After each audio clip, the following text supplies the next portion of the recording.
పల్లెవెన్నెల viewers అందరికి కూడా నమస్కారం. ఈ రోజు ఉమ్మడి ఆదిలాబాద్ జిల్లాలోని నిర్మల్ పట్టణంలో, ఇప్పుడు నిర్మల్ జిల్లాగా కూడా మారింది, నిర్మల్ పట్టణంలోని కావేరిపురంలోని డాక్టర్ కావేరి కుటీరంలో ఉన్నాం ఈరోజు. సో ప్రముఖ వైద్యులు డాక్టర్ అప్పాల చక్రధర్ గారు. సో వారి గురించి ఉమ్మడి ఆదిలాబాద్ జిల్లాలో ఎవరినరినా కూడా అందరికి కూడా సుపరిచితులే. సో వారి యొక్క కుటీరంలో ఇక్కడ ఉన్నాము. సో డాక్టర్ గారు నమస్కారం. నమస్తే. ఎలా ఉన్నారు డాక్టర్ గారు? చాలా బాగున్నాను. చాలా నడుస్తుంది వైద్య వృత్తి అంతా కూడా? బాగుంది. వైద్య వృత్తి బాగుంది. లైఫ్ ఇట్లా ఇక నడుస్తూనే ఉంటది కదా. నిర్మల్ పట్టణ ప్రజలు ఎలా ఉన్నారు? నిర్మల్ పట్టణ ప్రజలు కూడా బాగున్నారు.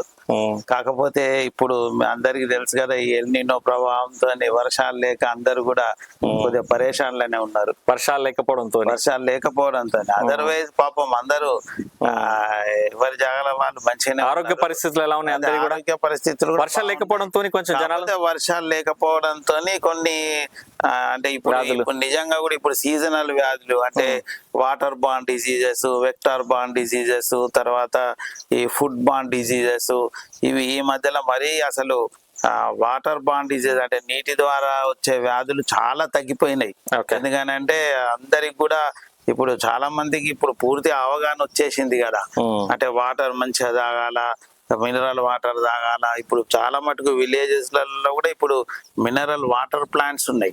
వాళ్ళు 10 రూపీస్కే 20 లీటర్స్ బాటిల్ సప్లై చేస్తున్నారు చాలా మంది. ఎందుకంటే మేము అవగాహన కల్పించడంతో వాటర్ తోని బీమార్లు వస్తాయి, ఇప్పుడు వాటర్ తోని కక్కుడు బయలు వస్తుంది, టైఫాయిడ్ వస్తుంది, మన పసిరికల వ్యాధి వస్తుంది, అమీబియాసిస్ వస్తుంది, ఇట్లా ఇప్పుడు మన గొంతు నొప్పి, టాన్సిలైటిస్ ఇవన్నీ వస్తాయి. కాబట్టి ఇవన్నీ చాలా సంవత్సరాల నుంచి, దశాబ్దాల నుంచి చెప్పుకుంటూ వస్తే దాని తర్వాత ప్రభుత్వ పరంగా కూడా వాళ్ళు కూడా అంటే ఇప్పుడు గవర్నమెంట్ వాళ్ళు కూడా చాలా మటుకు ప్రచారం చేస్తున్నారు.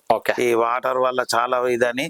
మీకు గుర్తుందో లేదో, ఇంతకన్నా ముందు మొదలు ప్యాకెట్స్ వచ్చాయి, నీళ్ళ ప్యాకెట్స్, ఓరల్ అది నీళ్ళ. అప్పుడు 2 రూపాయలకు ఒక ప్యాకెట్ ఉంటుంది, మళ్ళీ అది రూపాయికి ఒక ప్యాకెట్ కూడా నీళ్ళ ప్యాకెట్. చాలా మంది నిర్మల్కి వచ్చి కూడా పల్లెటూరు వాళ్ళు అక్కడ వచ్చి ఆ ప్యాకెట్ కొనుక్కొని పిల్లలకన్నా తాగిచ్చేది. అట్లేమైందంటే అసలు నీటితోనే వచ్చే వ్యాధులు దాదాపు 95% తగ్గిపోయినాయి. అట్లనే వెక్టార్ బాండ్ డిసీజెస్ అంటే ఈగలతోని, దోమలతోని, పురుగులతో వచ్చే వ్యాధులు ఏవైతే ఉన్నాయో అవి కూడా ఇప్పుడు చాలా మంది, ఇంతకన్నా ముందు మీకు గుర్తుందో లేదో, ఈగలు, దోమలు మన చుట్టాల మేరంగానే ఉంటుండే. ఇట్లా 1000 ఈగలు, ఇట్లా దోమలు కూడా ఎక్కడ పడితే అక్కడ. మనం ఎన్విరాన్మెంటల్ శానిటేషన్ బాగుండకపోతుండే, అంటే పరిసరాల పరిశుభ్రత బాగలేక వాళ్ళు ఎక్కడంటే అక్కడ కూర్చోవడము, ఎక్కడంటే అక్కడ. మామూలుగా పేషెంట్లు వస్తే జోకులు వేస్తుంటే, మీరు ఏం చేస్తారమ్మా, మీరు తిని ఉముస్తారు, ఉమిసి మళ్ళీ దాని మీదనే కూర్చుంటారు, దాని మీద ఇది చేస్తారు, ఈగలు వాళ్తాయి. మీకు తెలుసా ఈగలు ఎక్కడెక్కడ వాలి మళ్ళీ మన ఫుడ్ మీద వాళ్తాయి అని వాళ్ళకు ఇట్లా చెప్పే ప్రస్తుతానికి చాలా మటుకు ఈగలు, దోమలతో వచ్చేటి ఏవైతే ఉన్నాయో ఇప్పుడు మలేరియా గానీ, ఫైలేరియా గానీ, మెదడు వాపు గానీ, తర్వాత చికెన్ గున్యా గానీ, తర్వాత ఈగలతో వచ్చే కుట్టుబయలు గానీ, ఇవన్నీ కూడా చాలా మటుకు తగ్గినాయి. అయితే అట్లనే ఓన్లీ డాక్టర్ గారు అయితే ఇప్పుడు ప్రస్తుతానికి అయినా అంటే ఇప్పుడు మనకి సీజనల్ డిసీజెస్ గురించి మీరు మాట్లాడుతూ ఉన్నారు. సో ప్రస్తుతానికి వర్షాలు లేకపోవడంతోని చాలా వరకు ఇప్పటికే అనారోగ్య సమస్యలు అయితే ఇంకంటే మనకి సీజనల్ డిసీజెస్ అనేది ఇంకా రాలేవు. ఇంకంటే ప్రస్తుతానికి రాలే. జనరల్ ఏంటంటే ఈ సీజన్ లో చాలా వరకు హాస్పిటళ్లలో చాలా వరకు హాస్పిటల్స్ అన్ని కిటకిటలాడేది. సో వర్షాలు లేకపోవడంతో రైతుల కళ్ళల్లో కూడా నిజంగా కొంచెం ఆనందం లేదు. చాలా వరకు ఏంటంటే ఎక్కడ చూసిన టెంపరేచర్స్ కూడా రేజ్ అయినాయి. తర్వాత ఎప్పుడైనా చిన్న చిన్న అది వ్యాధులు వస్తే కూడా వాళ్ళు ఊర్లోనే చూయించుకొని తక్కువ చేసుకుంటున్నారు. సరే డాక్టర్ గారు, ఇప్పుడు మనకి మీరు అంటే ఈ సీజనల్ డిసీజ్ గురించి మాట్లాడినారు. దానికంటే ముందుగా మీ కుటుంబ నేపథ్యం ఎక్కడి నుంచి, ఎంతమంది అన్నదమ్ములు, అమ్మ నాన్న, ఒకసారి మీ కుటుంబ నేపథ్యం. యాక్చువల్లీ మా అమ్మ నాన్న ఇద్దరు కూడా అసలు పూర్తిగా అంటే రైతు కుటుంబం నుంచి వచ్చారు. అంటే మా తాత యాక్చువల్ గా వ్యవసాయం చేసేది. తర్వాత మా నాన్న తాత పేరు అప్పాల భోజన. తర్వాత మా నాన్నమ్మ పేరేమో అప్పాల నర్సవ్వ. అయితే ఈ కుటుంబ నేపథ్యం అని అంటే మా తాత మా ఆయి ఇద్దరు కూడా, మా ఆయి పొలాలకు పోతుండే, మా తాత వ్యవసాయం చేపిస్తుండే, ఆయన కూడా వ్యవసాయం చేస్తుండే కూడా మంచిగానే. అప్పుడు మనకు 5-6 ఎకరాల అది 5-6 అరకల భూమి ఉండే. అరకలు అంటే అంటే ఒక అరకకు దాదాపు అంటే ఒక ఆ రోజుల్లోనే 10-15 ఎకరాలు 10 ఎకరాలు అట్లా అంటే మంచిగా ఒక అరక అంటే 2 ఎడ్లు, నాగలి, వీళ్ళు అవన్నీ ఉంటుంటే మంచిగా మనకు అప్పుడు 5-6 అరకల భూమి ఉంటే అప్పుడు బాగానే. మా నాన్నను మా ఫాదర్ ఎక్కువ చదివియాలి. ఎంత 4వ తరగతి వరకు చదివి. నాన్న పేరు అప్పాల నర్సయ్య, అమ్మ పేరేమో అప్పాల పోసాని. తర్వాత ఈ నేపథ్యంలో ఏమైందని అంటే ఆయన 4వ తరగతి వరకు చదివి తర్వాత ఆయనను నువ్వు చేన్లకు పో అది ఇది అని అంటే పాపం చేన్లకు పోయిండు. గడ్డి కోస్తుండే, మోపులు తీసుకొని వచ్చి పెడుతుండే. ఆయనకే ఏదో రోజు ఒకసారి యాస్టకు వచ్చే నేను ఈ పని అయ్యా నేను మునిముగా ఉంటానని బట్టల దుకాణంలో మారుగొండ నరసింహులు అని ఉండే. మా ఇప్పుడు బుధార్పేటలోనే ఉంటుండే ఆయన దగ్గర మునిమున్నాడు. ఇంత పెద్ద వ్యవసాయాన్ని పక్కన పెట్టి ఒక మునింగా ఆయన కొద్దిగా బాగా ప్రోగ్రెసివ్ ఉండే. చాలా అంటే ముందు చూపు ఉంటుండే, బాగా విజనరీ ఉండే. అయితే లేదు ఈ వ్యవసాయంలో మనకు ఇది లేదు, పిల్లలు మళ్ళా మనలాగానే వాళ్ళు కూడా చదువుకోరు, చెయ్యరు, ఇళ్ళ నుంచి మనం బయటపడాలని ఏం చేసిండనంటే మునింగా జాయిన్ అయినాక అక్కడ మునిం జాయిన్ అయినాక అప్పుడు వాళ్ళకి ఎంత నెలకు 3 రూపాయల ఆటన జీతం ఉండే. అయితే 3 రూపాయల ఆటన జీతంలో అందరు మునిములు కలిసి 5 రూపాయలు చేయమన్నారు. 5 రూపాయలు చేయమంటే ఇక స్ట్రైక్ అయింది. దాదాపు ఒక నెల రోజులు పూర్తిగా వీళ్ళు పోలేదు. లాస్ట్ కు వాళ్ళు సేట్లు అందరు ఏం చేసిందంటే మొత్తానికి కొన్ని గుంచి అది అప్పుడు ఇక మనకు తెలుసు కదా స్ట్రైక్ లో వాళ్ళు ఫెయిల్ చేసి అందరు ఏం చేసిందంటే పోయి మళ్ళా జాబ్ లో జాయిన్ అయ్యారు. కానీ ఈయన మాత్రం నేను బయటకు వచ్చిన ఈయన కొద్దిగా ఇక ఎగో అదేలేండి ఇవ్వకంటే కూడా అంటే ప్రజా సమస్యల మీద కానీ న్యాయం జరగలేదు కదా. నేనెందుకు మరి న్యాయం జరగనప్పుడు మళ్ళా ఆయన దగ్గరకు పోయి నేను జీతం ఉండాలా, నేను జీతగానిలాగా ఎందుకు ఉండాలా, నేను దుకాణం పెడతా అని అప్పుడు దుకాణం పెట్టిండు. బట్టల దుకాణం ఇక బ్రహ్మాండంగా నడిచింది. మొదలు రిటైల్ ఉండే, తర్వాత మళ్ళా నర్సయ్య గారు స్టార్ట్ చేసినటువంటి బిజినెస్ ఏంటంటే బట్టల షాప్. ఇక అందరూ ఆయన బాగా. మీరు సార్ అంటే అన్నదమ్ములు, అక్క చెల్లెలు? మేము 5 అన్నదమ్ములం, 2 అక్కలు. మా అన్నకు నాకు మధ్యలో 10 సంవత్సరాల తేడా ఉంటాయి. మా అన్న 1950లో పుడితే నేను 1959లో పుట్టినా. ఈ 59 మధ్యలో మాకు 2 అక్కలు. మళ్ళీ నాకు 3 తమ్ముళ్ళు. తర్వాత మీ పిల్లలు? నాకు 2 పిల్లలు. మా మిస్సెస్ శ్రీమతి శశికళ, వాళ్ళ మా అత్తగారు బైన్సా, వాళ్ళ ఫాదర్ టీచర్ ఉండే, తర్వాత వాళ్ళ అమ్మ హౌస్ వైఫ్. మా పిల్లలు 2 కూడా, పెద్ద పాప సింధూరి, చిన్న పాప కావేరి. బ్యూటిఫుల్ ఫ్యామిలీ సార్, ఉమ్మడి కుటుంబం. ఈ రోజు అంటే అప్పాల ఫ్యామిలీ గురించి మాట్లాడితేనే ఇది ఒక చాలా ఐకమత్యం గలటువంటి చాలా అసలు కుటుంబం అనేది ఇప్పటికి కూడా చాలా మంది చాలా చోట్ల మేము మ్యారేజ్ కు పోతే వాళ్ళ 5గురు కూడా మంచిగా కోడన్లు, వాళ్ళ 5గురు వస్తుంటారు, మేము 5గురు అన్నదమ్ములు. మా ఫ్యామిలీ ఫోటోస్ చూసి చాలా మంది సంబరపడతారు. అబ్బాయి అసలు ఎంత బాగుంటారు వీళ్ళు అన్నదమ్ములు అంటే. అఫ్ కోర్స్ ఎవరి బిజినెస్ వాళ్ళకు ఉన్నది, ఎవరి ఇన్కమ్ వాళ్ళకు ఉన్నది, ఎవరి ఇండ్లు వాళ్ళకు, ఉమ్మడి కుటుంబం అంటే వాళ్ళకు ఉన్నాయి. అంతే. అవును. కానీ సంపాదన ఒకటే కాకుండా కష్టాలలో, సుఖాలలో, దుఃఖాలలో ప్రతిదానికి కూడా వెన్నుతట్టు ఉండడం అనేది అది చాలా గొప్ప విషయం సార్. అలా ఉంది అంటే అంతకంటే ఎక్కువ ఏం కావాలి చెప్పండి. దాదాపు అంటే ఒక్క దగ్గర పొయ్యి లేకున్నా గానీ కూడా అంటే మామూలుగా ఫిజియలాజికల్ గా మాత్రం అనటామికల్ గా వేరే వేరే ఉండొచ్చు, కానీ ఫిజియలాజికల్ గా కెమిస్ట్రీ మాత్రము ఇంకా ఉమ్మడి కుటుంబం యొక్క ఆనవాళ్ళు ఉన్నాయి. ఉన్నాయి. సంతోషం సార్. అలానే మీ ఎడ్యుకేషన్ ఎక్కడి వరకు అంటే ఏం చదువుకున్నారు? నా ఎడ్యుకేషన్ ఫస్ట్ అసలు ఇక నేను చెప్పిన కదా, మా నాన్న బాగా అంటే కొద్దిగా విజనరీ అని నన్ను ఏం చేసిండంటే, వీడు కొద్దిగా హుషారు ఉన్నాడని నన్ను ఇంగ్లీష్ మీడియం లో వేసిండు. అయితే ఇంగ్లీష్ ఎక్కడ సార్? ఏ స్కూల్ అది? మా నిర్మల్ ఇంగ్లీష్ మీడియం. ఆ నిర్మల్ ఇంగ్లీష్ మీడియం స్కూల్లో ఏమైంది, అప్పుడు ఆ రోజుల్లో ఇంగ్లీష్ ఆ రోజుల్లో అవును అది వే బ్యాక్ టు 19 ఎప్పుడు అసలు 60s లలో. అయితే అప్పుడు సరస్వతి శిశు మందిర్ కూడా లేకుండా దీంట్లో వేసిన తర్వాత 2వ తరగతి కాగానే వాళ్ళు ఈ 2 తరగతులు అన్నారు.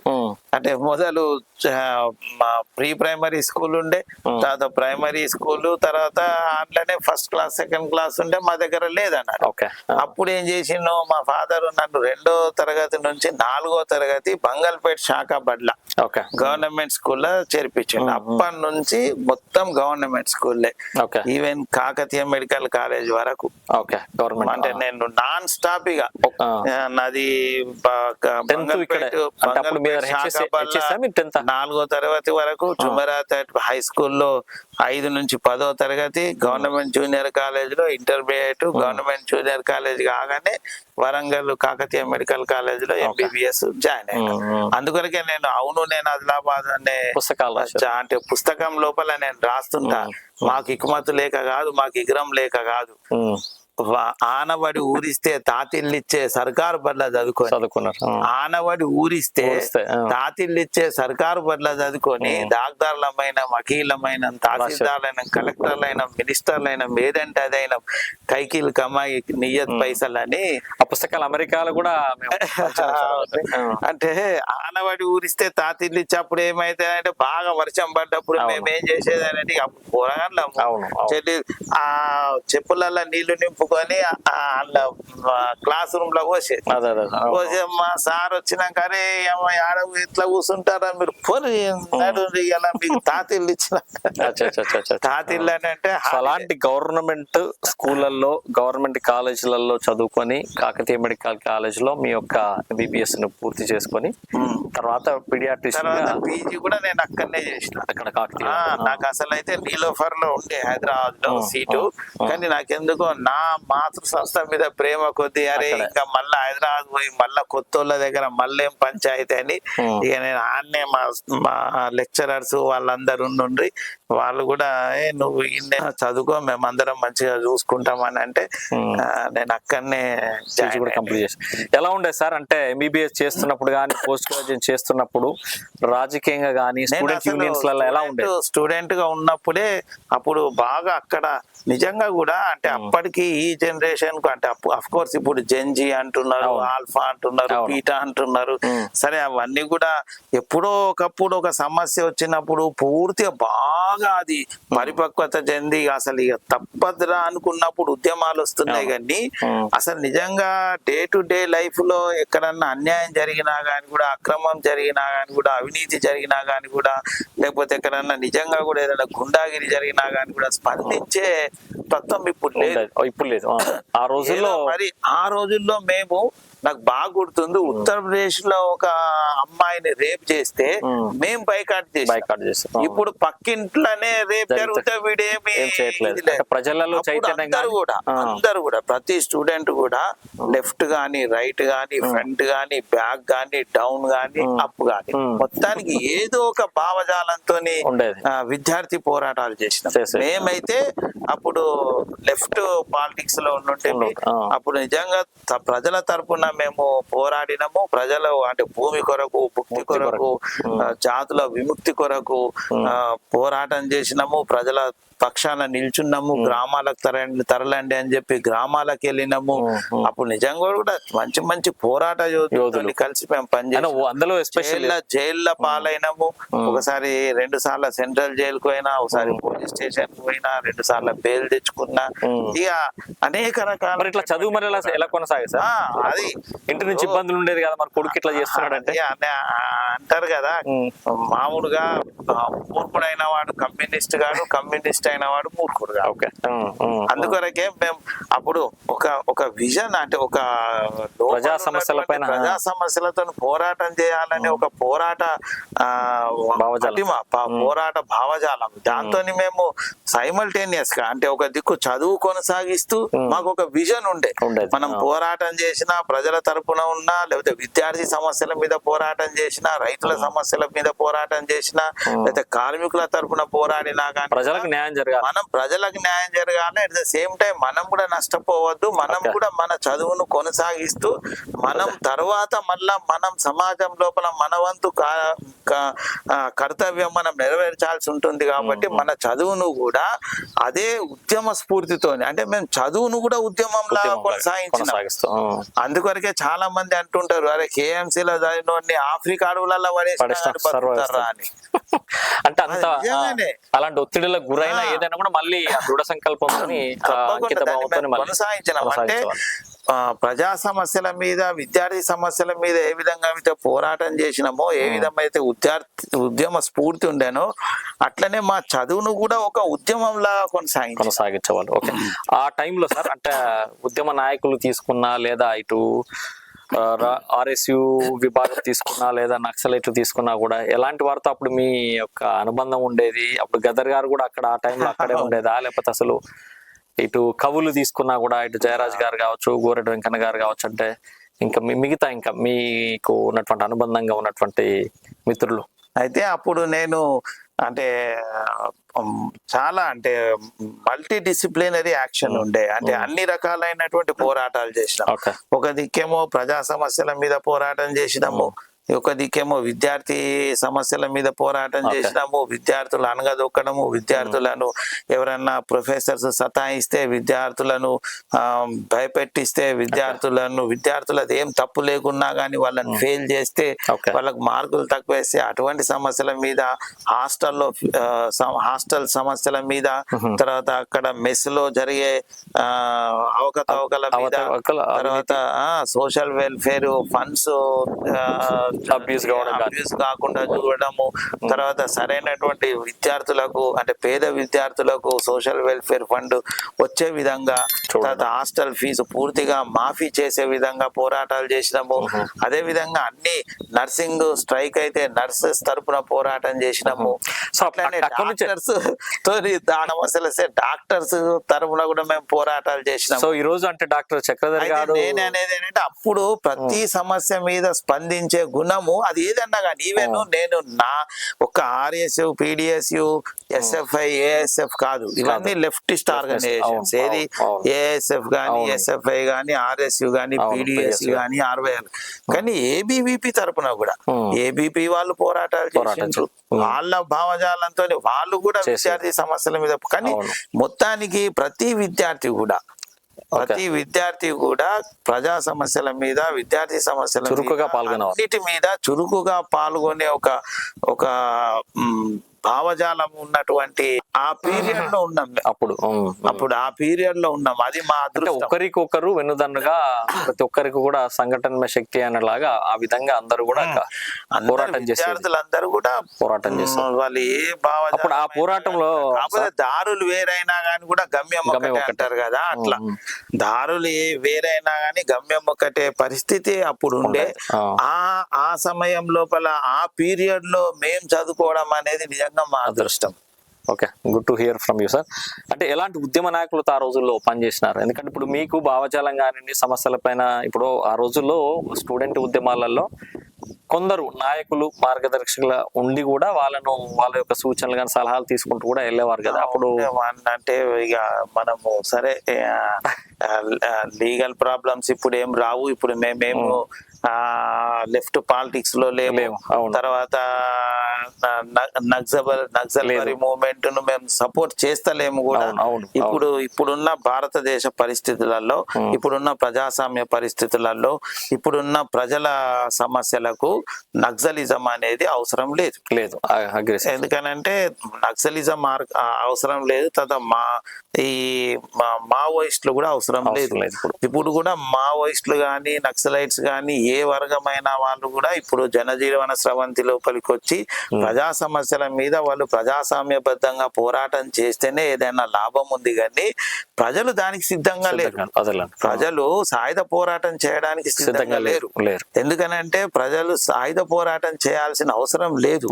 సాయుధ పోరాటం చేయడం వల్ల ఇంత మైటీ మిలిటరీ, భారతదేశం యొక్క మిలిటరీ అనేది అది చిన్నది కాదు. ప్రపంచంలోనే 4వ అతిపెద్ద సైనిక వ్యవస్థ ఉన్నటువంటి దాని మీద నేను చిన్న ఏదో తుపాకులు పట్టుకొని AK-47 లేకపోతే ప్రజలు కూడా సపోర్ట్ చేయడానికి ప్రజలు కూడా సిద్ధంగా లేరు. తర్వాత ప్రజలు సిద్ధంగా లేరు. ఇప్పుడు అట్లాంటి పరిస్థితులు లేవు.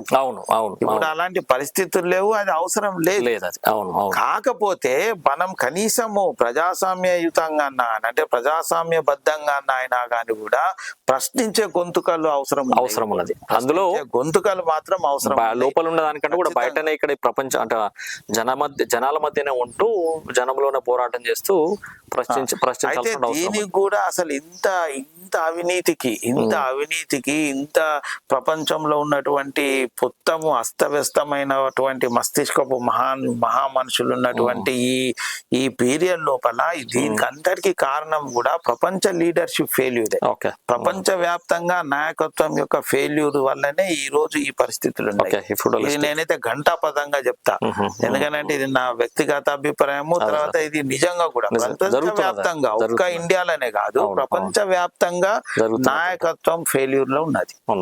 మీరు ఏ దేశమైనా చూసుకోండి, మీరు ఆఫ్ఘనిస్తాన్ చూసుకోండి, పాకిస్తాన్ గాని, అమెరికా గాని, బ్రిటన్ గాని, జర్మనీ గాని, ఇజ్రాయెల్ గాని, ఇరాన్ గాని, ఇరాక్ గాని, అది ఏదైనా గాని, అది ఆసియా గాని, ఆఫ్రికా గాని, America, north America, south America, ఎక్కడైనా కానీ కూడా ప్రజలు అస్తవ్యస్తంగా ఉన్నారు. తర్వాత నిరాశతోని ఉన్నారు, నిస్పృహతోని ఉన్నారు.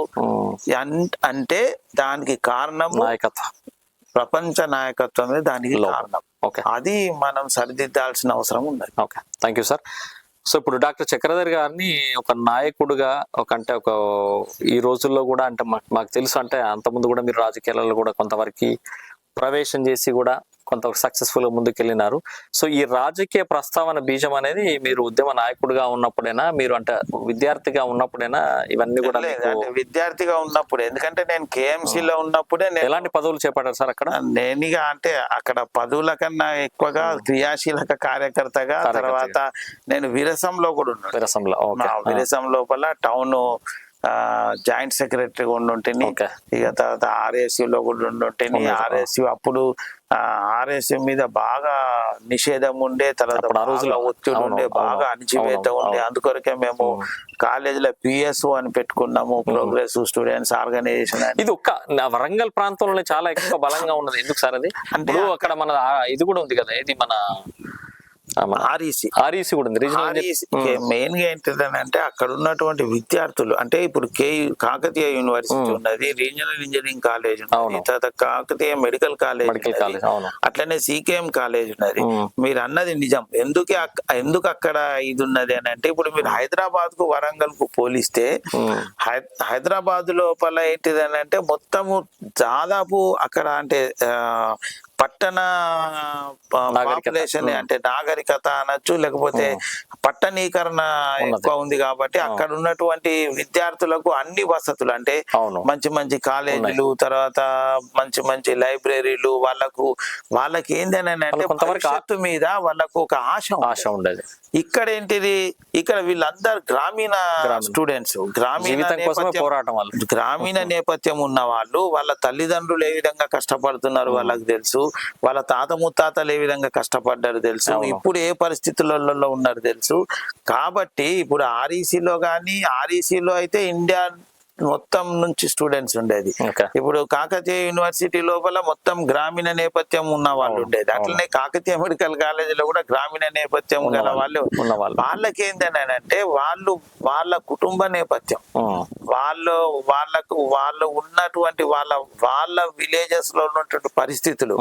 అప్పుడు నార్త్ తెలంగాణ లోపల ముక్కడ అదే ఉమ్మడి ఆదిలాబాద్ జిల్లాలో గానీ, లేకపోతే కరీంనగర్ జిల్లాలో గానీ ఇంకా మనకు తెలియకుండా వెట్టి చాకిరి ఉండే. మనం ఏమనుకుంటున్నాము, ఆంధ్రప్రదేశ్ ఏర్పడ్డ తర్వాత మన రాష్ట్రం మనకు ఏర్పడ్డ తర్వాత మనకు స్వాతంత్రం వచ్చిన తర్వాత వెట్టి చాకిరి పోయింది అనుకుంటున్నాం. కానీ వెట్టి చాకిరి పోయినా గానీ అది వేరే రూపం లోపల ఉండదు. అణిచివేతకు అనేక రూపాలు అంటారు. అణిచివేతకు అనేక రూపాలు ఎందుకని అంటే ఇదే, మనం ఊరికనే వాడు వెట్టి చాకిరి చేయించుకొని వాడిని కొరడాతో కొడితేనో లేకపోతే అప్పుడు మీరు ఈ రోజుల్లో కూడా పెత్తందారి వ్యవస్థ ఉండే, తప్పకుండా వ్యవస్థ ఉండే. నేను పేర్లు చెప్పాను కానీ ఆదిలాబాద్ జిల్లా లోపల చాలా దొరలు ఉండి వాళ్ళని శిక్షించినప్పుడు ప్రజలు చాలా సంతోషపడ్డారు. అక్కడ పెత్తందారి వ్యవస్థ ఉండే. తర్వాత అణిచివేతకు అనేక రూపాలు అన్నట్టు వెట్టి చాకిరి పోయినా గానీ కూడా అది ఇంకొక రూపం లోపల కూడా గ్రామాలలో ఉండే. ఇప్పుడు అది పోయింది. ఇప్పుడు దాదాపు అంటే 95% పోయింది. ఇంకా 5% ఉండొచ్చు అక్కడక్కడ. కానీ పెద్దవాళ్ళు అర్థం చేసుకుంటున్నారు, ప్రజలలో కూడా అవగాహన. అంటే వాళ్ళు కూడా ఎవరైతే మేము పెత్తందారులము, మేము భూస్వాములము, మా మాటనే చెల్లాలా, మా మాటనే నడుస్తుంది అనేది వాళ్ళు కూడా అర్థం చేసుకోవాలి. ధోరణి కూడా మారినట్టు కాదు అని. తర్వాత ప్రజలకు కూడా అర్థమైంది, మేము బానిసలం కాదు, మేము ఇంకా బాంఛని బతుకులు బతకాల్సిన ప్రశ్నించే తత్వం కూడా వచ్చింది. ప్రశ్నించే గొంతుకలు ఎక్కువైపోయినాయి, ప్రశ్నించే తత్వం వచ్చింది. ఈవెన్ ఇప్పుడు ఎలక్షన్స్ అప్పుడు మినిస్టర్ డైరెక్ట్ అడుగుతున్నారు, నువ్వేం చేసినావు మాకు, ఈ రోడ్ వేస్తా అన్నావు పోయిన సార్. సరే సార్, అంత బాగుంది సార్, మీరు అదే భలే చెప్పారు. కానీ ఇప్పుడు ఏ ఎలక్షన్లు తీసుకున్నా కూడా ఈ ప్రజలు కూడా చూడండి ఎంత దారుణం తయారు. ప్రజలు కూడా డబ్బులు తీసుకోకుండా మరి ఓట్లేదు. మరి ప్రజల గురించి ఏమంటారు చెప్పండి. నేను రాజకీయ నాయకుడిని కాబట్టి నాకేమి ఎటువంటి అంటే భేషజాలు లేవు. అంటే ప్రజల గురించి మాట్లాడాలి. చాలా మంది రాజకీయ నాయకులు ఏంటిదంటే వాళ్ళ ఓట్ల కొరకు ఈ సమాజమే దేవాలయం, ప్రజలే దేవుళ్ళు అని అంటారు. కానీ నిజానికి కూడా సమాజమే కరప్ట్ అయింది. నేను అనేది అది. ఓసారి ఇందిరాగాంధీ అన్నది విచిత్రంగా ఊకే ఆమెను అందరూ కరప్షన్ అని అంటే unnecessarily why you are irritating me, corruption is a global phenomenon అన్నది. అది ఎంత తప్పు అంటే ఆమె అట్లా అన్నది. కానీ అంటే నిజంగా కూడా సమాజమే కరప్ట్. మీరు ఎవరినైనా చూడండి, ఏదైనా పని చేస్తే దీంట్లో ఎంతవరకు మనం అన్యాయం చేయొచ్చు, దీంట్లో మనకి ఎంతవరకు దొరుకుతుంది, మనం ఏం కష్టపడకుండా ఎక్కడ డబ్బులు దొరుకుతాయని మాత్రమే ఉన్నది. కానీ ఇప్పుడు నాకు తెలియదు కానీ తెలంగాణ తెచ్చుకున్న తర్వాత నేను విద్యార్థి దశలు ఉన్నప్పుడు లేదు. అదే అంతే. మేము చిన్న ఉన్నప్పుడు కాలంలో మరి 10 సంవత్సరాల నుంచి ఎలక్షన్ ఖర్చు ఎక్కడికో వెళ్ళిపోయింది అది. అయ్యో ఇప్పుడు మన కాన్స్టిట్యుయెన్సీ నిర్మల్ కాన్స్టిట్యుయెన్సీ 100 కోట్లు అయింది. 100 కోట్లు అయింది. ఏ చెప్పండి. ఇంతకన్నా ముందు నేను ప్రాక్టీస్ పెట్టిన కొత్తలా 5 కోట్లు వేణుగోపాల్చారి దగ్గర 5 కోట్లు వేణుగోపాల్చారి 3 సార్లు గెలిచాడు. ఆయన ఏడ ఖర్చు పెట్టిండు. ఇప్పుడు ఆ పరిస్థితి లేదు. అది బీజేపీ గాని కాంగ్రెస్ ఏ పార్టీ అయినా గాని కూడా అసలు వాళ్ళే రాజకీయ నాయకులు ఏమంటున్నారు అని అంటే 50 కోట్లు లేనిది ఎవరు కూడా ఇంట్లోకి రావద్దు. ఇంకొక వాదన ఉన్నది. అసలు ఈ పైసలు లేకుండా ఎవరి ఎలక్షన్స్ లకు రావద్దు అనే విధంగా తయారు చేసేందుకు కూడా ఒక వర్గం. Okay, interesting. అంటే ఈ బూచి చూపించి వాళ్ళు ఏమంటారంటే 50 కోట్లు ఆడైనా 10 కోట్లు అయినాయి అని అట్లనే చెప్తారు. ఇంకో కోట్లు మళ్ళీ రావద్దు అంటే ఇప్పుడు వాడి ఇది 50 ఆర్థికంగా అన్నారు అనుకో అది రాడు కదా, అది మొదలే భయపడతాడు. అంటే ఇది ఏంటంటే అని మొదటనే ఖతం పట్టించుడు అన్నట్టుగా. అది ఎలక్షన్ నామినేషన్ దాకా కాదు, మొదలనే ఒక ఇద్దరు ముగ్గురిని వాళ్ళను ఓడగొట్టేస్తున్నారు. సో అలాంటప్పుడు మరి మెరుగైనటువంటి నాయకులు నేను కూడా 2008 లోపల ప్రజారాజ్యం పార్టీ లోపల జాయిన్ అయినా. ప్రజారాజ్యం పార్టీ లోపల జాయిన్ అయ్యి దాని మీద నేను జలగా అనే పుస్తకం రాశారు. అసలు మొత్తం అసలు కార్యకర్తలు అంటే ఏంటిది, వాళ్ళని ఎట్లా ఇచ్చేస్తారు, వాళ్ళని ఎట్లా ఉపయోగిస్తారు, పైసలు ఎట్లా ఖర్చు పెట్టాలా, పబ్లిక్ ఎట్లా ఊర్లలో పోయినప్పుడు డబ్బులు అడుగుతారు, కార్యకర్తలు ఎట్లా డబ్బులు అడుగుతారు, ఎట్లా దాని గురించి మొత్తం దాంట్లో రాసినట్టు ఒక 4 పంక్తులు సార్. ఆయన నేను కూడా చదివినాను, మళ్ళీ ఉంటే అసలు అంతే ఒక రాసి అంటే మామూలుగా మన దగ్గర క్యాన్వసింగ్ వచ్చిన వాళ్ళు ఎట్లా ఉంటారు, మన ఆఫీస్ కి వచ్చిన వాళ్ళు ఎట్లా ఉంటారు, ఊర్లో పోయినప్పుడు జనం ఎట్లా ఉంటారు, మన పార్టీ ముందర పువ్వులు కూడా పెట్టేటోళ్ళు కానీ టెంట్ పువ్వులు కూడా విషవాయువులను ఇది చేస్తాయి. అసలు వాళ్ళు టెంట్ ఎట్లా వేస్తారు, ఆ బొమ్మలు కూడా భలే. అసలు ఆ కింద గుంజలు ఉంటాయి కదా, అంటే మామూలుగా మన స్టేజ్ చేసేయడానికి ఒక 6 గుంజలు ఉన్నాయి అనుకో, 6 గుంజల ప్లేస్ లోపల 6 కార్యకర్తలను పెట్టినాం మీద, అది తర్వాత మీద లీడరు అట్లా తీసినాం. సో కాబట్టి రానున్న రోజులలో యువకులు మీరు నిజంగా రాజకీయాలు కావాలనుకుంటే జలగా అనేటువంటి పుస్తకాన్ని చదవండి. అది చదివిన తర్వాతనే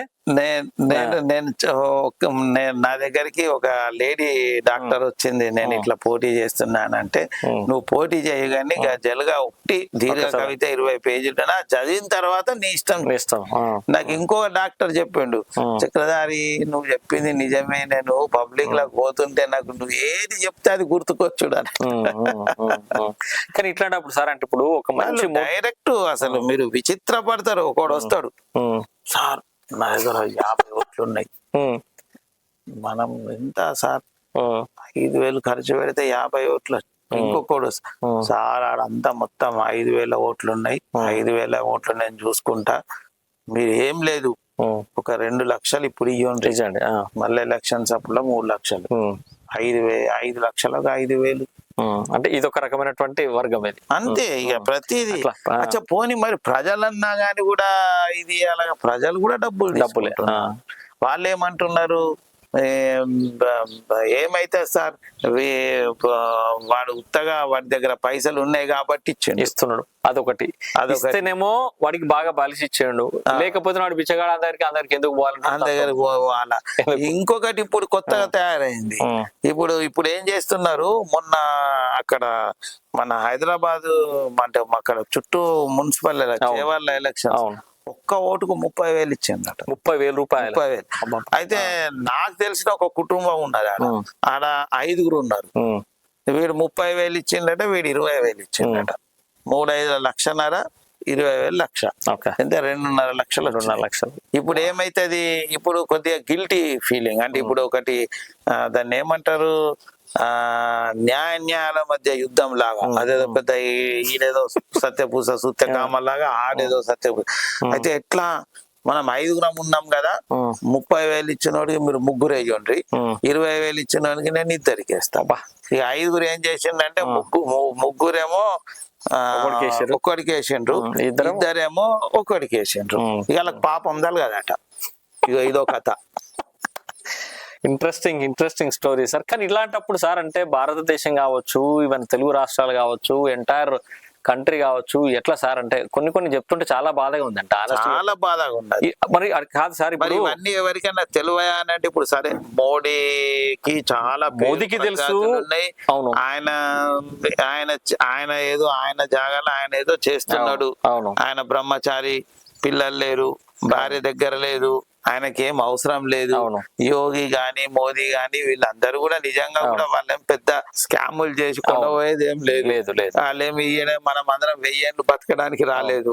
అందుకొరకు వాళ్ళ ప్లేస్ లో కానీ వాళ్ళకి తెలిసి కూడా ఏం చేయలేకపోతున్నారు అనేది చాలా బాధాకరమైనటువంటి విషయం, మళ్ళీ విచిత్రమైనటువంటి విషయం.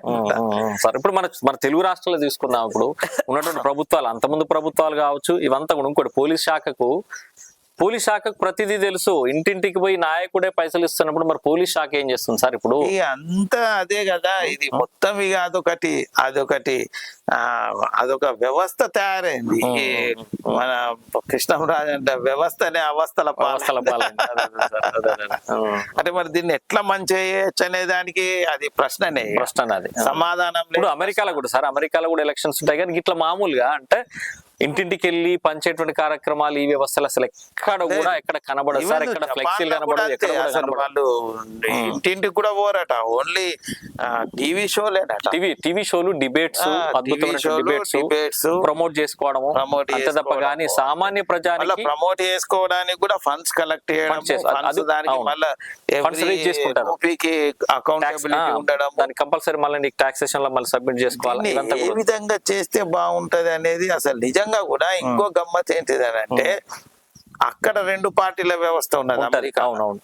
అది తెలిసిపోతుంది 50% కన్నా ఎక్కువ వస్తే ఒకరికి. కానీ ఇక్కడ ఇంకా ఘోరం కదా. ఇప్పుడు ఒక్క తెలంగాణ అనేది తీసుకున్నాం. ఇప్పుడు కమ్యూనిస్టులు నుండి టిఆర్ఎస్ ఉండే, మన బిఆర్ఎస్ ఉండే, కాంగ్రెస్ ఉండే, అన్ని ఇవన్నీ ఉంటే ఒక 100 మందిలో ఎంతమంది ఓటేస్తున్నారు? 70 మంది. 70 మంది లోపల అది ఓన్లీ పల్లెలలో మాత్రం జరుగుతుంది. అదే అంటే మొత్తం యావరేజ్ గా 65 మంది.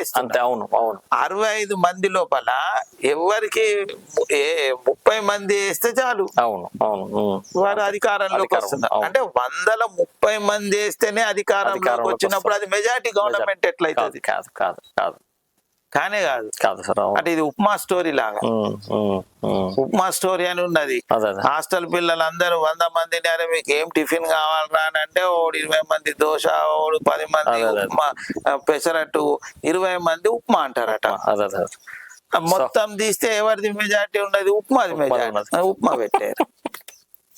సో మొత్తానికంటే మీ యొక్క అనుభవంలో కానీ మీరు చూసినటువంటి అబ్జర్వేషన్లు కానీ రాజకీయ వ్యవస్థను కానీ మార్చడం అనేది అది చాలా వరకు కఠినతరమైంది. ప్రజలు మారితే తప్ప కానీ ప్రజలను అలా తయారు చేస్తున్నది ఎవరు సార్? రాజకీయ నాయకులు అని అనేటువంటిది నా అభిప్రాయం. అంటే రాజకీయ నాయకుల తప్పున్నది, ప్రజల తప్పున్నది. ఇప్పుడు ఒకప్పుడు నేను చదువుకునే రోజుల లోపల ఆదిలాబాద్ లిటరసీ పర్సెంటేజ్ ఎంత? 12%. ఇప్పుడు 70%, 80% దాటింది ఇప్పుడు. అదలా మరి ఇప్పుడు ఎట్లా ప్రజలను మనం బ్లేమ్ చేయొచ్చు? పోనీ వాళ్ళకి ఏదో అమాయకులు, గిరిజనులు, ఏం చదువు రానోళ్ళు అది అని అంటే అది వేరే.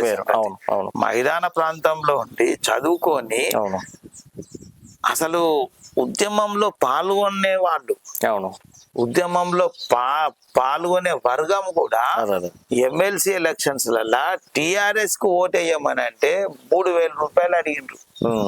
మొబైల్ ఫోన్లు కొని ఇచ్చిండ్రు, 3000 రూపాయలు ఇచ్చిండ్రు. శ్రీహర్ రావు వచ్చి నా దగ్గర బాధపడ్డాడు. ఇప్పుడు ఆయన పేరు సరే వస్తే రానియండి, నాతో అన్నాడు, డాక్ సాబ్ వీళ్ళు జై తెలంగాణ అని అంటారు, ఓటేయమంటే వాళ్ళు సారు వకీల్ సాబ్ వాళ్ళు 3000 ఇచ్చిండ్రు, మనం 2000 అన్ని ఇవ్వబడుతుంది.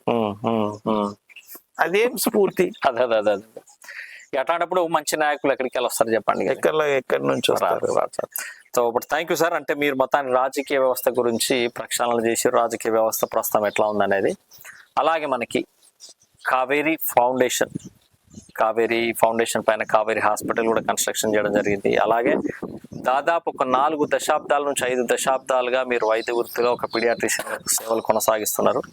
సో ఈ హాస్పిటల్ కానీ ఈ వైద్య వృత్తి కానీ ఎలా నడుస్తుంది మీకు? అంటే మీ సాటిస్ఫాక్షన్ లెవెల్స్ కూడా ఎలా ఉన్నాయి? వైద్య వృత్తి అయితే చాలా బాగా నడుస్తుంది. అప్పట్లో నాకు నిజంగా కూడా అంటే చెప్పొద్దు కానీ అప్పటికి నాకు అమెరికా అవకాశాలు కూడా ఉండే అప్పుడు. తర్వాత గ్రీన్ కార్డ్ హోల్డర్స్ అయినటువంటి అమ్మాయిలు కూడా వచ్చారు అప్పుడు. వచ్చిండ్రు. అయినా కానీ కూడా నాకు అప్పుడు ఉన్నటువంటి ఉద్యమ స్ఫూర్తి, అప్పుడు నాకున్నటువంటి రాజకీయ నేపథ్యము, నాకున్నటువంటి భావజాలము, నాకున్నటువంటి కుటుంబ నేపథ్యము అవన్నీ కలిసి నన్ను మొత్తానికి నాకు ఉమ్మడి ఆదిలాబాద్ జిల్లాకు లాక్కొచ్చింది. నేను 84 జనవరిలోనే పాస్ అయినా. 84 జనవరిలో 85 జనవరిలో ఎగ్జామ్స్ ఇచ్చిన, 85 ఫిబ్రవరిలో రిజల్ట్స్ వచ్చినాయి. 85 మార్చ్ లేదు DCH 85 మార్చ్ 4th నాడు క్లినిక్ ఓపెన్ చేసిన నేను ఇక్కడనే. ఎక్కడ కూడా నాకు ఇది కాలేదు. అప్పుడు నేను 5 రూపాయల కన్సల్టేషన్ తో స్టార్ట్ చేసిన. చాలా మంది అందరు బనాయించిండ్రు. ఈ cheapest pediatrician in South India అన్నారు. ఒక లాయర్ పిలిచి అది పద్ధతి కాదు, నువ్వు 5 రూపాయలు కరెక్ట్ కాదు అని అన్నాడు. నా తోటి ఒక సీనియర్ నువ్వు 10 రూపాయలనే చెయ్యు అన్నాడు. సరే అందరి సలహా మేరకు 10 రూపాయలు చేసిన. 10 రూపాయలతోనే 15 సంవత్సరాలు నడిపించారు. అప్పుడు ఒక్కసారి నా దగ్గర 200 మంది పేషెంట్స్ ఎప్పుడు ముదోల్ నుంచి వచ్చిన పేషెంట్ అన్నాడు, వచ్చి లోపలికి వచ్చి 10 రూపాయలు ఇచ్చుకుంటా సార్, మీకు ఇంత తక్కువ ఫీజు ఉంటే ఇట్లానే ఇంత మంది ఉంటారు సార్ అన్నాడు. కానీ నేను దాన్ని 20 రూపాయలు చేసిన, నేను 50 రూపాయలు చేసిన, 100 రూపాయలు చేసిన, 300 రూపాయలు చేసిన, కానీ నా పేషెంట్స్ మాత్రం తగ్గలేదు. సంఖ్య నేను తగ్గించుకున్నా, కానీ వాళ్ళు రావడం మాత్రం తగ్గలేదు. అంటే నేను అంత కష్టపడ్డా. నేను నిజంగా రోజు 18 గంటలు 25 సంవత్సరాలు పనిచేశారు. అసలు వర్కింగ్ అవర్స్ తో పోలిస్తే నేను ఇప్పటికీ 95 ఇయర్స్ పనిచేసిన. 95 సంవత్సరాలు నా ఏజ్ 66 సంవత్సరాలు. కానీ నేను పనిచేసిన వర్కింగ్ అవర్స్ అంటే according to the international labour law నేను 95 ఇయర్స్ పైన పనిచేసిన. నేను అప్పుడు అంటే డబ్బుల కొరకు కాదు, చాలా మంది అంటుండ్రు ఏంటిది పిసలేసిందా చక్రవర్తికి, ఏ 2 గంటల రాత్రి దాకుంటున్నాడు. నాకు ఒకటే ఉంటుండే, అరే పొద్దున నంబర్ తీసుకొని వాడు నెక్స్ట్ డే మార్నింగ్ వరకు వాడున్నప్పుడు నేనెందుకు ఉండద్దు చూసిన. అంటే అప్పటికి ఫ్యామిలీ అది ఊరికే రావట్లేదు కదా, అనారోగ్యంతో వాళ్ళొక బాధతో కాదు అక్కడ. వాడిని ఎట్లన్నా చేసి బాగా చేసి ఏదో ఒకటి మంచిగా చూసి వానికి తగ్గట్టు మందులు రాసి పంపించాలని అంతే.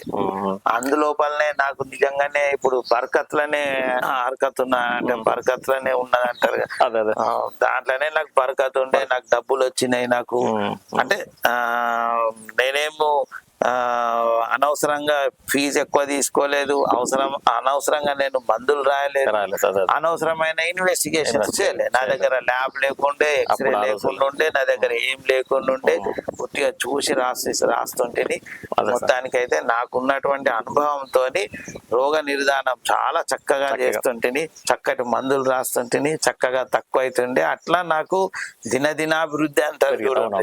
అసలు నాకు తిరిగే లేదు.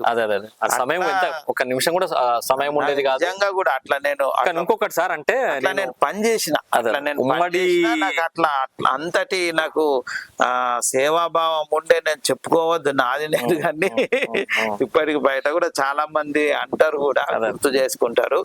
నాకు బాగా సంతోషం ఎప్పుడు అనిపిస్తాయనంటే, నేను చూసిన వాళ్ళు తల్లులై తండ్రులై సార్ నన్ను కూడా మీరే చూసిండ్రు, నా కొడుకును కూడా మీరే చూస్తున్నారు అన్నప్పుడు చాలా సంతోషం అనిపిస్తది.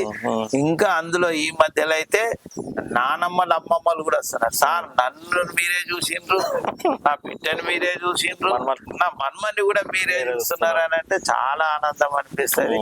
సరే వాళ్ళు ఏమి ఇచ్చిండ్రో ఏమి ఇయ్యలేదో, నేను ఏం తీసుకున్నాను, నా దగ్గర ఏం మిగిలిందో పక్కన పెడితే ఆ సంతోషం మాత్రం ఉన్నది. ఇంకొకటి సార్ అంటే చాలా వరకు అంటే ఉమ్మడి ఆదిలాబాద్ జిల్లాలలో ఇటు ఆదివాసీ ప్రాంతాలలో తీసుకున్నా, ఇటు పట్టణ ప్రాంతాలలో తీసుకున్నా డాక్టర్ చక్రధర్ గారి దగ్గరికి వెళ్తే వారి చేతు మా పిల్లోడి మీద పడిందంటే మాత్రం ఇంకా జబ్బులు పోయినట్టు అనే విధంగా చాలా అంటే ఒక్కటిసారి అంటే నేను కూడా అంటే అబ్జర్వేషన్ లో ఏ డాక్టర్ అయినా ఏ వృత్తిలో ఉన్న వాళ్ళైనా కూడా నిజంగా మనం హార్ట్ఫుల్ గా పని చేసినప్పుడు మనకు తెలియనటువంటి ఒక పవర్ ఉంటుంది చూడండి. ఆ పవర్ కూడా నిజంగా ఆ పేషెంట్ కి ఆధీనమై ఆ జబ్బులు కూడా పోయిన సందర్భాలు ఉంటాయి నాకు అది చేతి గుణం అని కాదు కానీ ఒకటి చేతి గుణం అని అంటే ఒకటి అది సంకల్పం. అవును, అదే అది అంటే మనకు ఖచ్చితంగా ఈ పేషెంట్ చూసి ఈయనకు నయం చేయాలని అన్నప్పుడు మన బ్రెయిన్ ఆటోమేటిక్ గా మంచి మందుల వైపునే ఎన్నుకుంటది, మంచి మందులనే ఎన్నుకుంటది, మంచి డిసిషన్ కూడా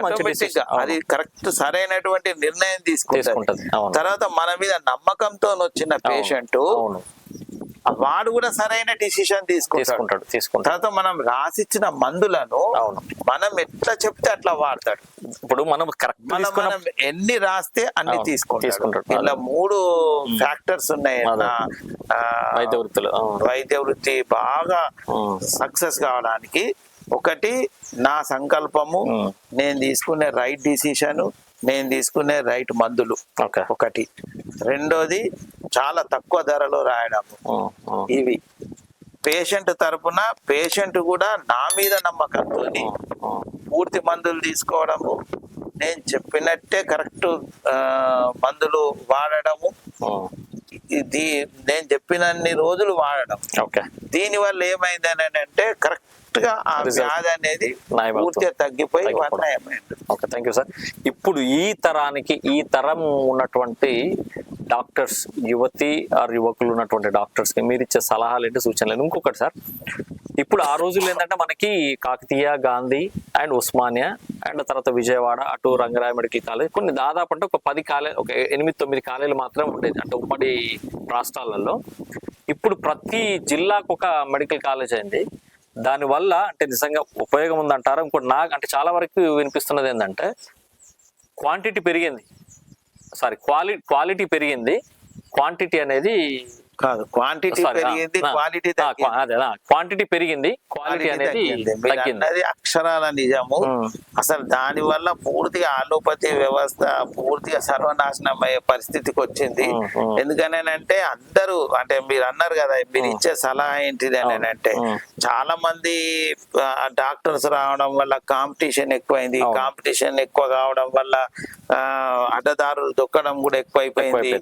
తర్వాత ఈ ఫార్మసీతోని కానీ లేకపోతే ఇంకా వేరే ల్యాబ్ వాళ్ళతోని కానీ లేకపోతే ఇంకా అనేక రకాలైనటువంటి కార్పొరేట్ వ్యవస్థతోని కానీ వాళ్ళ సంబంధ బాంధవ్యాలు అనేది బాగా చెడిపోయినాయి. దానివల్ల డాక్టర్ కు నష్టం జరుగుతున్నది, పేషెంట్ కు నష్టం జరుగుతున్నది, సమాజానికి నష్టం జరుగుతున్నది. అన్నిటికంటే ముఖ్యము వృత్తికి బాగా నష్టం జరుగుతున్నది. ఒకప్పుడు వైద్య నారాయణ హరి అన్నది అది పోతున్నది, నోబుల్ ప్రొఫెషన్ అన్నది పోతున్నది. దానివల్ల బాగా నష్టం జరుగుతుంది. చెప్పడం ఏంటంటే డాక్టర్ కు పేషెంట్ కు మధ్యలో ఉన్నటువంటి ఒక నమ్మకం అనేది పూర్తిగా తగ్గుతుంది. తర్వాత నేను ఇచ్చే సలహా ఏంటిది అంటే ముఖ్యంగా ఇప్పుడున్న పరిస్థితులలో ఇప్పుడు మనకున్నటువంటి వ్యవస్థ లోపల మనకున్నటువంటి ఆర్థిక వ్యవస్థ, మన దగ్గర ఉన్నటువంటి ద్రవ్యోల్బణము, మనకున్నటువంటి పరిక్యాప్టా ఇన్కమ్, మనకున్నటువంటి గ్రామీణ వ్యవస్థ లోపల ఏ డాక్టర్ అయినా కానీ కూడా ఒక పల్సే కాదు పర్సు కూడా చూడాల్సిన అవసరం ఉంది. ఎందుకనంటే పల్స్ చూసి రోగ నిర్ధారణ చేయడం కాదు, ఆ రోగ నిర్ధారణ చేసే క్రమం లోపల ఆ రోగ నిర్ధారణ చేసిన తర్వాత నువ్వు ఇచ్చే ట్రీట్మెంట్ తీసుకునే ఆర్థిక పరిస్థితి ఉందా లేదా, తర్వాత ఎవరైతే ఏ డాక్టర్ అయితే తక్కువ ధర లోపల ఎక్కువ ట్రీట్మెంట్ ఇస్తాడో, అంటే ఎక్కువ అంటే తక్కువ ప్రైస్ లోపల ఎవరైతే ఎక్కువ ట్రీట్మెంట్ ఇస్తారో వాళ్ళకు ఆదరణ ఎక్కువ ఉంటది, వాళ్ళ ప్రాక్టీస్ ఎక్కువ ఉంటది, వాళ్ళు నిజంగా తప్పకుండా సక్సెస్ అవుతారు. రెండో విషయం ఏంటంటే అవైలబిలిటీ. మనము పేషెంట్ కు అందుబాటులో ఉండడం అనేది చాలా ముఖ్యం. ఇంకొకటి రెగ్యులారిటీ, అంటే అంటే ఎప్పుడు కూడా అంటే నువ్వు మధ్యలో ఆదివారం సెలవు తీసుకున్నా, శనివారం సెలవు తీసుకున్నా, నీ ప్లేస్ లో ఇంకొకరినో పెట్టి ఆ వ్యవస్థను నిరంతరం నడిపేటట్టు ఉంటేనే అది సక్సెస్ఫుల్ గా. ఓకే. ఒకటి ప్రైస్, రెండోది రెగ్యులర్ గా ఉండడము, మూడోది అవైలబిలిటీ. ఈ మూడు ఉంటేనే ఈ ఈ రోజుల లోపల ఇప్పుడున్నటువంటి కట్ త్రోట్ కాంపిటీషన్ తట్టుకునే అవకాశం ఉన్నది. లేకపోతే అది కాలగర్భంలో గడిచిపోయింది. Okay, thank you sir. ఇప్పుడు సార్ ఇంకోటి అదే కావేరీ ఫౌండేషన్ ద్వారా డాక్టర్ అప్పాల కావేరీ ఫౌండేషన్ ద్వారా మేము మా చిన్న పాప పేరు మీద పెట్టడం జరిగింది. అది అయితే తను కూడా ఎంబీబీఎస్ డిసిహెచ్ కంప్లీట్ అయింది, చిల్డ్రన్ స్పెషలిస్ట్. తర్వాత ఆమె పేరు మీద డాక్టర్ అప్పాల కావేరీ ఫౌండేషన్ అని పెట్టినాము. అయితే దాని ద్వారా మా మెయిన్ ఇంటెన్షన్ ఏంటిదంటే ఆమెకు కొన్ని చాలా అంటే నా సొంత కూతురని కాదు కానీ మామూలుగా అట్లా చాలా రేరుగా ఉంటారు. అంటే పేద ప్రజల పట్ల ఉన్నటువంటి ఇది అంటే వాళ్ళ మీద ప్రేమ గాని, వాళ్ళని ఉద్ధరించాలనే సంకల్పం గాని, అనేక రకాలుగా అసలు ఎక్కడ వీలైతే అక్కడ ఇంకా ఎవరికో ఒకరికి సహాయం చేయాలనే ధోరణి చాలా తక్కువ మందికి ఉంటది. ఆమె ఏమైతే అనుకున్నదో దాన్ని మనం ముందుకు తీసుకెళ్లాలనే ఉద్దేశంతో ఆమెకు మంచి హాస్పిటల్ పెట్టాలా, మనం ఇంతవరకు మనం సంపాదించింది ఈ సమాజానికే పెట్టాలా, అందులోపల ఇంకా మనకు డబ్బులు వస్తాయి. కాబట్టి మనం ఎంత వీలైతే అంత మనం సంపాదించింది మనం సమాజానికే మనము అక్కడికే ఇదేటట్టు వాళ్ళకు వసతులు కల్పిద్దామని ఆమెకు మంచి హాస్పిటల్ కట్టాలని ఉండే. అందుకొరకే మేము అంతర్జాతీయ ప్రమాణాలతో కూడినటువంటి అసలు అట్లాంటి హాస్పిటల్ కట్టినాము. అందులోపల ఇండియాలో ఫస్ట్ టైం ఒకటి మాడ్యులర్ NICU విత్ ఎపా ఫిల్టర్స్ ఉన్నది. ఎపా ఫిల్టర్స్ అనేటి మామూలుగా ఎయిర్ ను ఒక గంటకు 99 సార్లు ప్యూరిఫై చేసి అది లోపలికి పంపిస్తుంది. చివరికి 0.3 మైక్రాన్స్ పార్టికల్స్ ను కూడా వేరు చేసి స్వచ్ఛమైన గాలిని పంపిస్తుంది. అట్లాంటిది మామూలుగా కీమోథెరపీ యూనిట్స్ లోపల, తర్వాత ఆర్గాన్ ట్రాన్స్ప్లాంటేషన్ యూనిట్స్ లోపల అక్కడ అది మామూలుగా వాడతారు. అటువంటిది మొట్టమొదలు మేము ఇండియా లోపల, ఇటువంటి బ్రెజిల్ లోపల, అమెరికా లోపల ఉన్నాయి, అవి ఇజ్రాయెల్ లోపల ఉన్నాయి. అవి మేము ఇక్కడ ఫస్ట్ టైం ఇండియాలో మొట్టమొదటిసారి మేము అక్కడ పెట్టడం జరిగింది. ఇట్లాంటి అంటే ఉమ్మడి ఆదిలాబాద్ జిల్లాలో అత్యాధునికమైనటువంటి ఎక్విప్మెంట్, 2D ఎకోకార్డియోగ్రఫీ కానీ, బిలీ సాఫ్ట్ ఫోటోథెరపీ కానీ, తర్వాత మొబైల్ ఎక్స్రే యూనిట్లు, తర్వాత వెంటిలేటర్స్, అదే విధంగా మన HFOలు, ఇవన్నీ కూడా హై అండ్ ఎక్విప్మెంట్ తీసుకొచ్చి చిన్న పిల్లలను మొన్న దాదాపు ఒక 650 గ్రాములున్న ట్విన్స్ ను కూడా వాళ్ళని మంచిగా చేసి మా దగ్గర 72 రోజులు ఉంచుకొని వాళ్ళని బయటకు పంపించడం జరిగింది. అది కూడా తక్కువ ప్రైస్ లోపల. అసలు సేమ్ టైం లోపల ఒక ఇద్దరు ట్విన్స్ ఇక్కడ నుంచి హైదరాబాద్కి వెళ్ళిండ్రు. హైదరాబాద్కి వెళ్ళి వాళ్ళు అక్కడ ఒక కార్పొరేట్ హాస్పిటల్లో 62 లక్షలు కట్టి వచ్చిండు. మన దగ్గర 8.5 లక్షలల్లా చేసినాం. చాలా చాలా చాలా 62 లక్షలు ఎటు 8.5 లక్షలు. అట్లనే ఆమె పేరు మీద చాలా అంటే ఒకటి కావేరీ నగర్ అని వాళ్ళు కాలనీ పెట్టుకున్నారు, ఒకళ్ళు ఆప్టికల్, అట్లనే Kaveri blood bank, Kaveri blood bank కూడా స్టార్ట్ చేసినాము. దాని ద్వారా తక్కువ ధరకు ప్లేట్లెట్స్ ఇవ్వడము, చాలా 24 గంటలు ఎప్పుడు పోయినా కానీ కూడా బ్లడ్ అందుబాటులోకి తీసుకురావడం. ఒకవేళ నిజంగా కూడా అంటే ఇప్పుడు మామూలుగా ఎక్స్చేంజ్ ఇస్తున్నారు, అంటే మీరు బ్లడ్ ఇస్తే వాళ్ళు బ్లడ్ ఇస్తున్నారు. అట్లా కాకుండా ఎవరైనా కొద్దిమంది పేద ప్రజలు ఉంటారు, చదువురాని వాళ్ళు ఉంటారు, ఎక్కడనో చాలా దూర ప్రాంతం నుంచి వచ్చి ఉంటారు, వాళ్ళకు ఇమీడియట్ గా వాళ్ళకు డోనర్స్ దొరకరు, వాళ్ళ బంధువులు ఉండరు. అట్లాంటి టైంలో కావేరీ బ్లడ్ బ్యాంక్ సెంటర్ నుంచి వాళ్ళు వెంటనే ఇమీడియట్ గా ఇచ్చేస్తున్నారు. ఇచ్చేసి వాళ్ళకు మొదలు సర్వీస్ ఇచ్చి తర్వాత మళ్ళీ ఏదన్నా ఉంటే వాళ్ళు అవైలబుల్ ఉంటే తీసుకుంటున్నారు, లేకపోతే లేదు. అట్లనే Kaveri library, doctor Kaveri library చాలా ఉన్నతమైన ప్రమాణాలతోని మంచి డిజిటల్ లైబ్రరీ, ఫ్రీగా కంప్యూటర్స్ 8-9 ప్రొవైడ్ చేసినాము.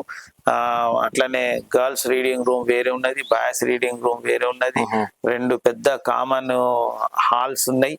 అదే విధంగా ఫ్రీ వైఫై ఉన్నది, high speed wifi 100 Mbps per ఇది మినిట్ సెకండ్, అది అంత హై స్పీడ్ వైఫై, అది కూడా ఫ్రీగానే. ఎవరు వచ్చినా కానీ అన్ని కాంపిటేటివ్ ఎగ్జామ్స్ ప్రిపేర్ అవుతుంది. అన్ని కాంపిటేటివ్ ఎగ్జామ్స్ సంబంధించిన బుక్స్ తీసుకురావడము. అది కాకుండా బ్యూటీ ఏంటిది అని అంటే, ఆ స్టూడెంట్ ఏ పబ్లికేషన్ అడుగుతాడో ఆ ఒకవేళ అందరు కలిసి 3 పబ్లికేషన్స్ అడిగినా కానీ కూడా 3 పబ్లికేషన్స్ సంబంధించిన బుక్స్ తీసుకొచ్చి పెడుతున్నారు. ఎందుకంటే స్టూడెంట్ కు చదివేటప్పుడు తనకి ఇష్టమైన బుక్ చదవాలని, తనకి ఇష్టమైన పబ్లికేషన్ చదవాలని, ఆయనకు కూడా చదివే ఇంట్రెస్ట్ ఉండాలని, అక్కడ ఉన్నటువంటి అంబియన్స్ కానీ, టాయిలెట్ కాంప్లెక్స్ కానీ, డైనింగ్ హాల్ ఉన్నది, అన్ని ఉన్నది. ఇప్పటి వరకు దాదాపు 153 మందికి అక్కడి నుంచి అనేక రకాలైనటువంటి మన జాబ్స్, ప్రభుత్వ ఉద్యోగాలు వచ్చినాయి.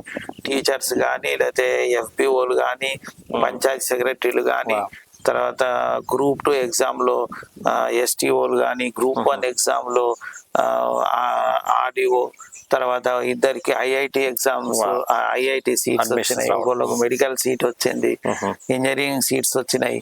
అట్లనే మా దగ్గర ఒక ఆమె DM మా దగ్గరనే చదువుకొని అంటే ఎగ్జామ్స్ కు ప్రిపేర్ అయ్యి పాస్ అయింది. ఆమె చెప్పేదాకా మాకు తెలియదు. సో ఇంత నేను కూడా మీ లైబ్రరీలోనే చదువుకొని నేను పాస్ అయినా సార్ అని అంటున్నాను DM. సో ఇంత అధునాతనమైనటువంటి వసతులు కలిగినటువంటి కావేరి హాస్పిటల్, అలానే అధునాతనమైన వసతులు కలిగినటువంటి లైబ్రరీ, అలాగే సమాజంలో కూడా ఎక్కడ కూడా ఎవరికైనా నీడ్ బేస్ లో కూడా సేవలు అందిస్తున్నారు కదా కావేరి ఫౌండేషన్ ద్వారా. సో ఇలాగే కావేరి ఫౌండేషన్ ద్వారా మంచి సేవలు అందించాలని చెప్పేసి మనస్ఫూర్తిగా కోరుకుంటున్నాం.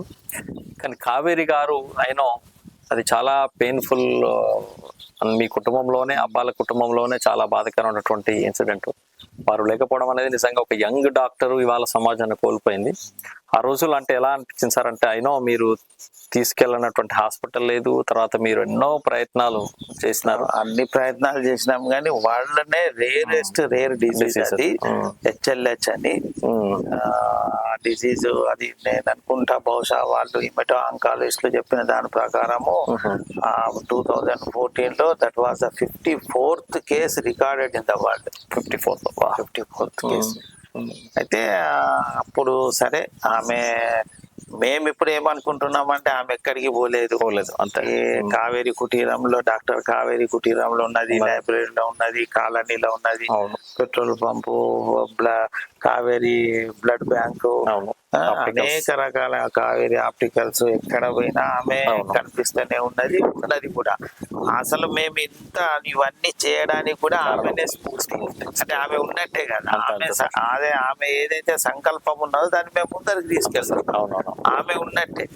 అందుకొరకు మేము అసలు ఆమె నేను ఎప్పుడైనా కానీ మీరు మొదట్లో చెప్పాను, మీకు ఎందరు పిల్లలంటే 2.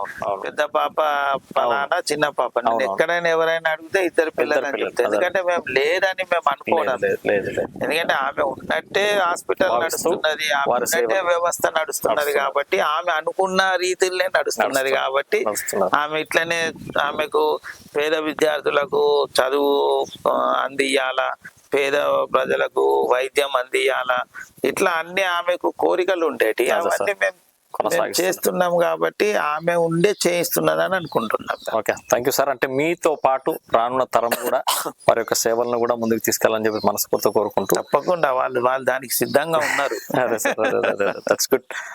ఇంకోటి సార్ అంటే, నిర్మల్ ప్రాంతంలో అపాల కుటుంబము ఓన్లీ అంటే మున్సిపల్ చైర్మన్ల వరకే పరిమితం అనేది ఒక చాలా పెద్ద టాక్ ఉంది సార్ ఇక్కడ. అంటే ఇది నిర్మల్ ప్రాంతంలో అంటే అంతవరకేనా, లేకపోతే అంటే రానున్న రోజులలో అంటే అపాల కుటుంబము అంటే ఏ పదవులు చేపట్టడానికి ఆస్కారం ఉంది? మేము కూడా చాలా మటుకు అది వింటుంటాము. కాకపోతే ఇప్పుడు మా ఫాదరు మున్సిపల్ చైర్మన్ అయినప్పుడు ఆయనకున్నటువంటి ఆర్థిక వనరులు కానీ, అప్పుడున్నటువంటి ఆయనకు విద్య కానీ, ఆయనకున్నటువంటి సోర్సెస్ ఏవైతే ఉన్నాయో దానికి ఆయన అప్పుడు కరెక్టే. తర్వాత మళ్ళా మా తర్వాత మా బ్రదరు అంటే రెండో తరము, అవును. మళ్ళా అనురాధ మా గారా? కొడుకు లాంటోడు అంటే వాళ్ళ మన్మడు మూడో తరము, ఇప్పుడు ఇంకొకటి అంటే వాళ్ళ మన్మరాలు, ఈ విధంగా వస్తున్నారు. మీరు అన్నట్టు అంటే ఆ ఇప్పుడు అంటే కొన్నిసార్లు ఏమైతుందని అంటే అక్కడ ఉన్నటువంటి స్థానిక రాజకీయ పరిస్థితులు కానీ లేదా కుటుంబానికి ఉన్నటువంటి ఆర్థిక పరిస్థితులు కానీ కొన్నిసార్లు టెంపరీగా ప్రోగ్రెస్ ను ఆపచ్చు. అదే అదే అవును. కానీ తప్పకుండా అది అంటారు కదా, కాలం కర్మం కలిసి వస్తే, లేకపోతే స్థానికంగా పరిస్థితులు అనుకూలిస్తే, స్థానిక రాజకీయాలు అనుకూలిస్తే తప్పకుండా ఇంతకన్నా మంచి పొజిషన్ వచ్చే అవకాశం ఉన్నది. ఆ రోజు మీకు వచ్చింది ప్రజారాజ్యంలో గానీ ఉన్నది. నేను గెలిచేవాడిని. అవునవును. ఎందుకంటే నేను ఏదైతే పని ఆల్మోస్ట్ 1 year మీరు ఆ కష్టపడ్డారు. పని మీదనే ఆయన మీరు వేసినటువంటి ఫౌండేషన్ ఆయన ప్రజాముఖంగా అన్నాడు కానీ ప్రైవేట్ టాక్స్ లో అంటాడు. మహేశ్వర్ రెడ్డి ఇప్పుడు ఉన్నటువంటి ఎమ్మెల్యే గారు ఆయన ప్రైవేట్ టాక్స్ లో అంటాడు, డాక్టర్ చక్రధారి చేసిన పని నాకు చాలా తిరగని వాడలేదు, తిరగని ఊరు లేదు. నేను ఏం చేసినానంటే గిరిజన గ్రామాలలో తిరిగి అసలు చిరంజీవి కొమురం భీం ఒక్కటే అని తీసుకొచ్చినప్పుడు తర్వాత మళ్ళా నేను పోయి చెప్పినా గాని కూడా నమ్మలేదు వాళ్ళు. మళ్ళా ప్రజారాజ్యంకే వేసిండ్రు. అవునవును, అందరూ ప్రజారాజ్యం అట్లా. అంటే ఇప్పుడు వారు కూడా 5,000 ఓట్లతో గెలిచిండు, 4,000-5,000 ఓట్లతోని. నేనే దగ్గర ఒక 20,000 మందిని నేను టర్న్ చేసిన. 12,000 గిరిజన ఓట్లే ఉండే అందరి లోపల. నేను పూర్తిగా అసలు అంటే మళ్ళా నేను పోయి చెప్తే కూడా వాళ్ళు నమ్మని పరిస్థితి ఏర్పడ్డది. నా టికెట్ పోయింది.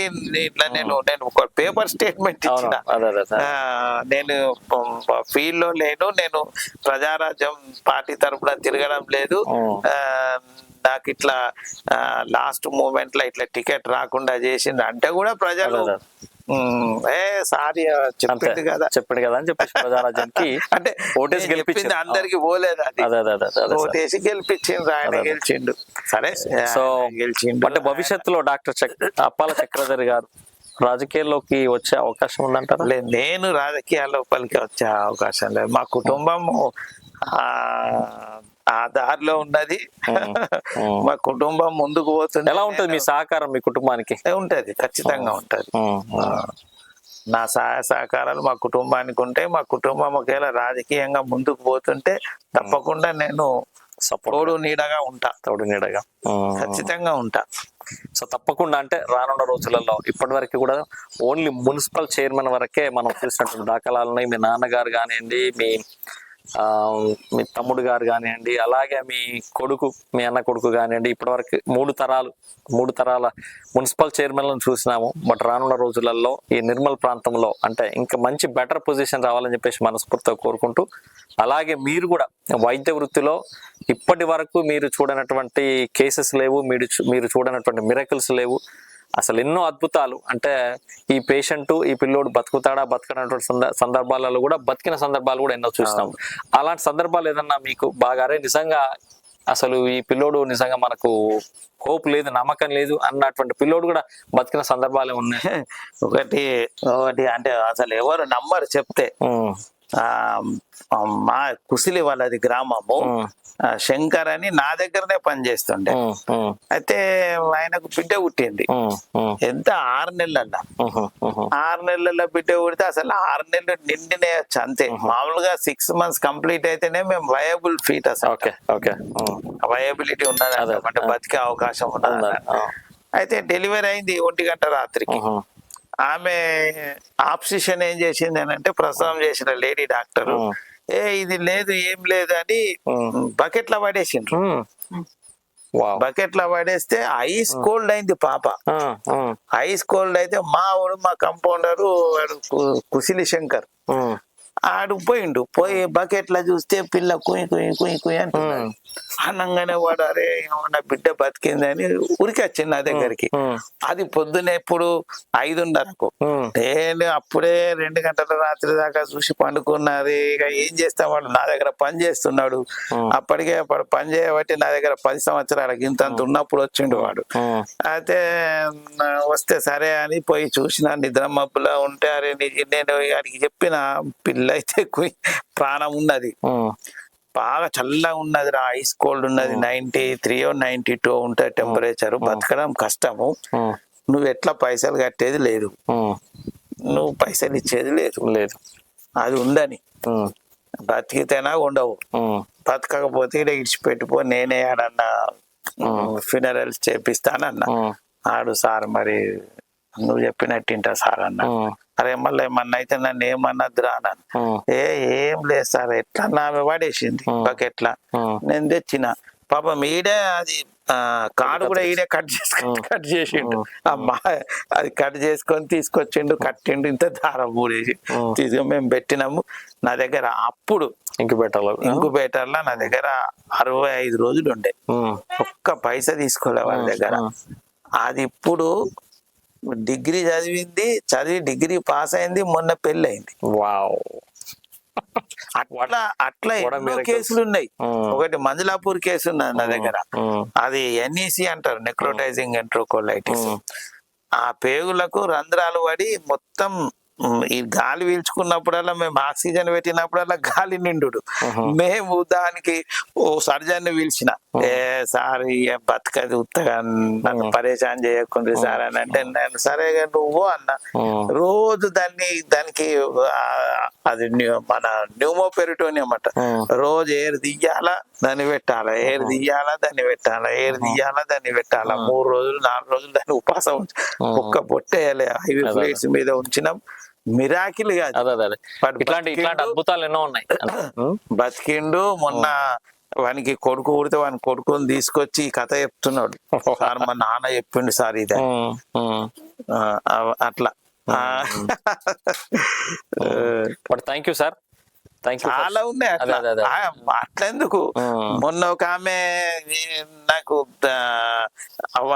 నేను కౌన్సిలింగ్ పిలిచిన, నాకు తెలుసా ఇక మీరు గ్యారంటీ లేదంటారు, 50,000 అడ్వాన్స్ కట్టమంటారు, ఇక పోను సార్, ఇక పోని ఏం చెప్తారు సార్, అరే నువ్వు కూర్చుండ్రా బై మొబైల్, ఏ కౌన్సిలింగ్ ఏముంటది సార్, ఇక నాకు తెలిసిగా మొదలు పాప పోయింది, ఇది కూడా పోతుందచ్చు ఉంటదచ్చు, ఏదైతే ఉండదో నేను అమ్మన్నా, నేను కొట్టినా తిట్టినా, ఏమన్నా కానీ సార్ పైసలు కడతా అనుకుంటా అని లేచే పోయిండు.